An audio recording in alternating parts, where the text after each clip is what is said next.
We have with us here Ivan Coyote, who you once told me you learned to tell stories around a kitchen table in Whitehorse. True story. Which is where you grew up. And whatever you learned, it seems to have taken you through a lot of your life now.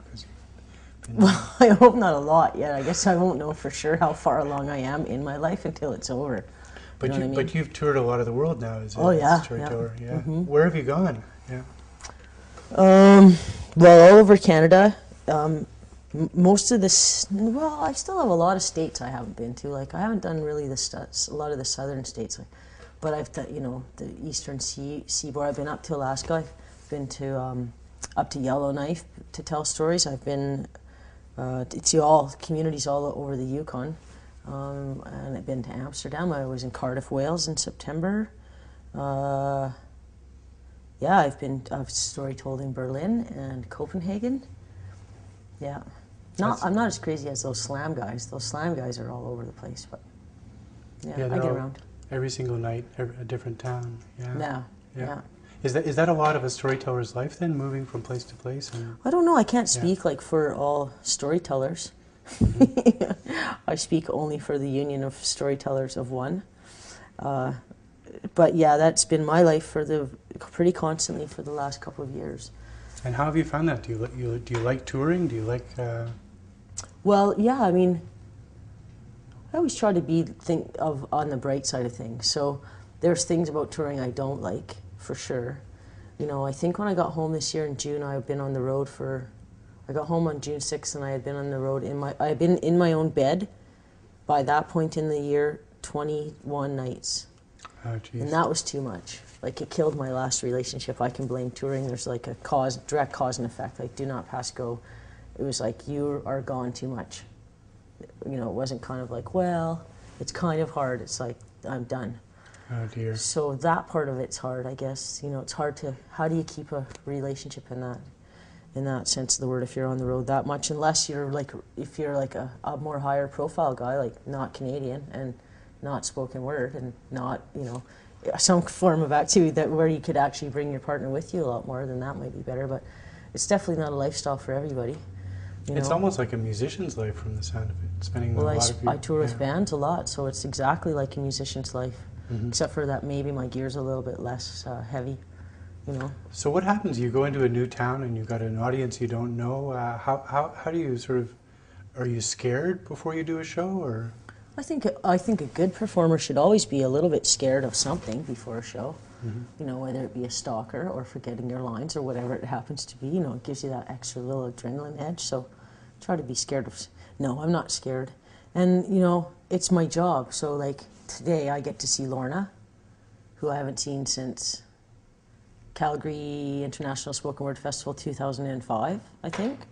I get to see you, who I haven't seen since Spoken Word Arts Network, April of 2007, and before that it was Canada Council thing the summer before that. I get to see maybe Shane. I haven't seen him, but I haven't seen him since. So it's like they're my co-workers. It's just that we work all over the place, but we also work together a lot, and so that part's cool. And you get to, you know, I don't know, like, I come from a working class family in the Yukon, so I have to be realistic about what expectations in the world would have served me up had I chosen a different thing. And I probably, if I had continued on my other life trajectory, I would have ended up being an electrician, which is a fine way to make a living. But I also know what it's like to drive out to Surrey and pull wire in the pouring rain on a construction site when you're the only girl. You know, I know what that reality's like, and so there are parts of this job that are really hard sometimes and lonely, or you don't get paid enough, or sometimes some festival goes under and you don't get paid at all, or you're out of pocket, or those days where you're just like, oh man, why didn't I be a lawyer? I would have been an excellent lawyer, and I probably would be able to, you know, I'd own a house or something like that now, or whatever. But then there's those moments, you know what I'm talking about. Every performer does, where it's like, oh, okay, that's why I get to. I don't know exactly what that moment's going to be today.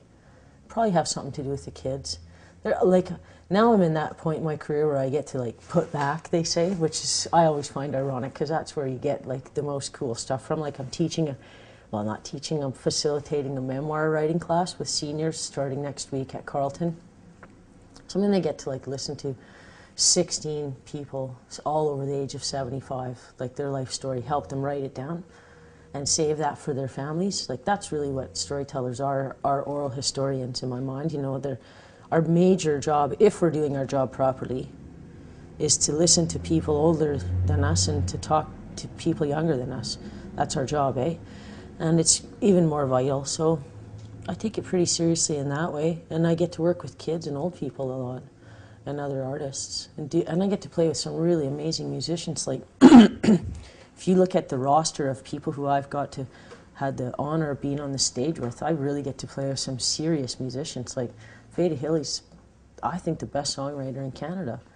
You know, and I get to work with her. We just finished a film project together, and we do shows together quite a bit.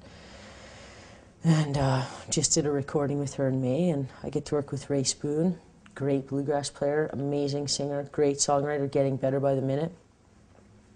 I get to work with Chris Dirksen, a cello player. This guy, Dan Mangan, who's a singer-songwriter. You know, Cheryl Lyrendale, remember we did that thing in Alberta? Sometimes I just, you know, I don't tour with someone, but I'll just, like, we can get together and we're all pros, so you can just hammer something out and have fun, you know? And those moments are good. And the money is getting better, you know, but you have to be smart, right? And so luckily I'm smart. So it works out good for me. Diversify, like there's no way I could make enough money to live off book sales, you know? You sell a book and you go, oh, okay, you sell a book for 20 bucks. So I didn't really sell a book for 20 bucks because I had to pay to ship it out here. And then I got to pay this publisher 50%. I got to pay the festival 20% if I'm lucky, sometimes more, right? And then I got to pay GST and PST on it. So it's like, you know, I won't make enough money even on 5 books out now in Canada. I don't make enough money just on book sales, but luckily I have videos out, but I would never make enough money on just what I do from the video stuff. But luckily I have 2 CDs out and another one on the way, but I'd never make enough money on what I make from CDs. But luckily I make money from doing public performances too, but I'd never make enough money from just doing public performances.